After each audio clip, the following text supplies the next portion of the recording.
And welcome back. Time now for the nation's sharpest opinion. And tonight, ladies and gentlemen, I want to show you the pictures of the chaos in Bangladesh.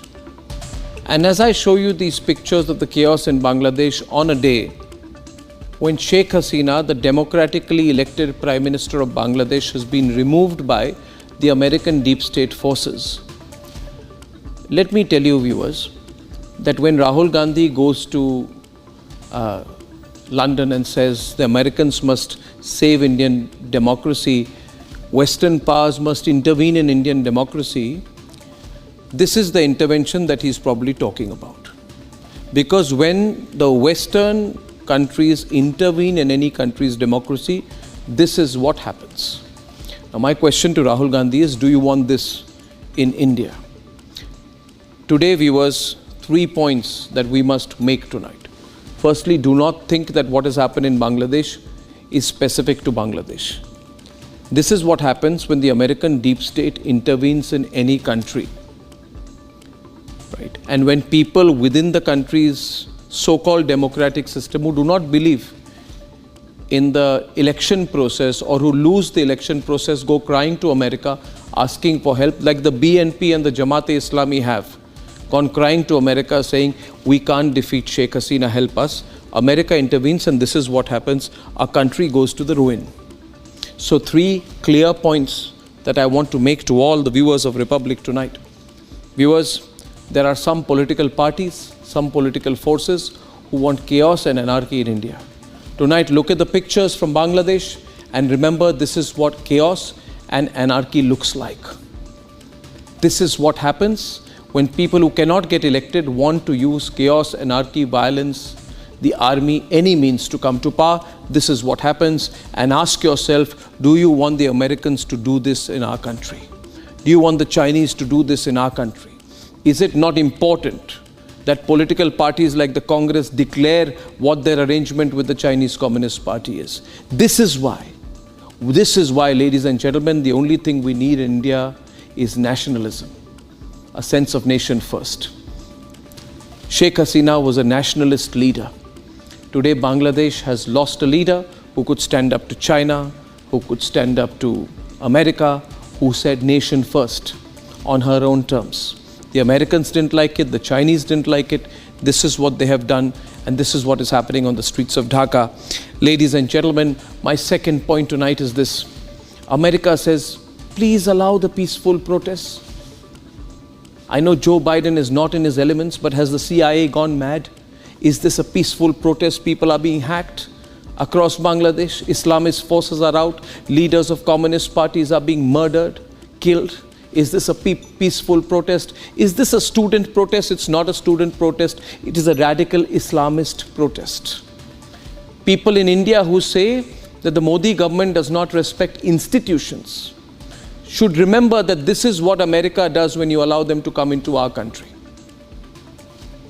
Do these protesters, so-called protesters, who I consider hoodlums, Islamists, ladies and gentlemen, do they respect institutions?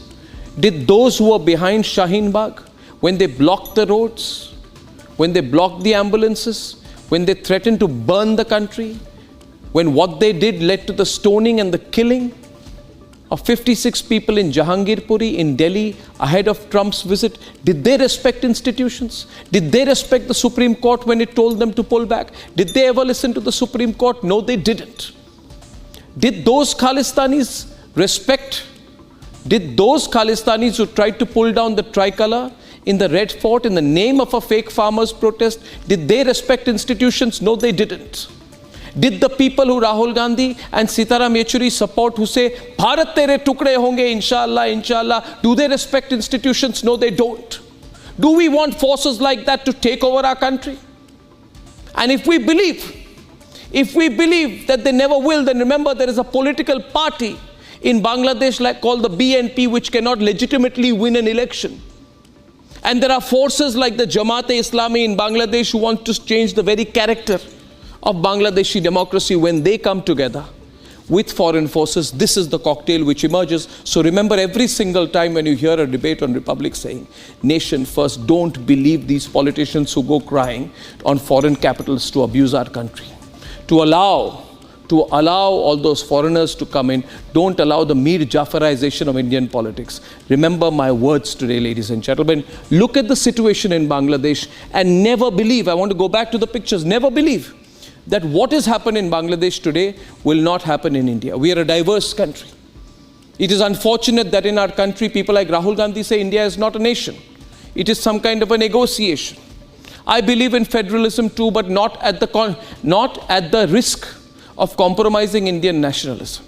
We are a country with diverse languages, many religions. We are not an Islamic republic. We are not a country with one language. Hence, the complexity of our situation is much more than the complexity in Bangladesh. We should be extremely careful. The last point I want to make tonight, just look at the coincidences, viewers. Look at the coincidences. Who has taken over power in Bangladesh today? Those who lost the election. Think, viewers, of the conspiracy that was going on in our country to question the electronic voting machines, the EVMs, supported by Western powers. Why was it being done? So that Americans could come and say that, you know, the Indian elections are not fair. That is what they did when Sheikh Hasina won the elections for a fifth time. They said her victory is not fair. And I want to tell the Americans, who the hell are you to question elections in our part of the world, whether in India or in Bangladesh? Do we question what's happening in your country? Do we question that process? Should we question that process? And when you call these people peaceful protesters, should I remind the Americans how they handled what happened on Capitol Hill? Should we remind Trudeau of how brutally he broke the truckers' protest in Canada?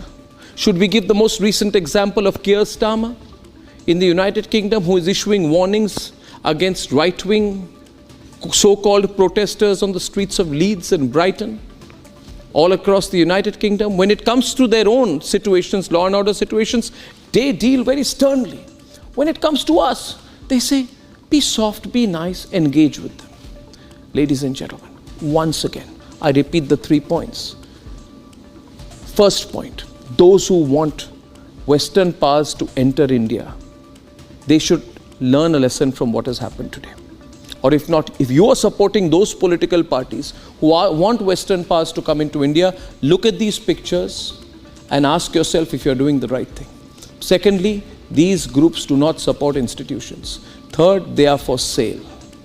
And fourth, ladies and gentlemen, they don't believe in elections. Now let's introspect and think about how this could have been applied into an Indian context.